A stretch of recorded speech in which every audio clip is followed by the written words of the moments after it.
Hello guys, welcome to my channel. Today we are going to see how to add non-Steam games or programs into Steam library.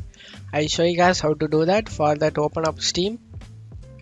On left side in the corner, you just need to select the add a game. Click on it and select add a non-Steam game. Click on it and you can able to find here. If you're not able to find here guys, you can also browse it. Click on browse and select whatever games you having it. You just want to browse it and click on it and select open. That will be appear over here. You just want to click on it and select add selected programs.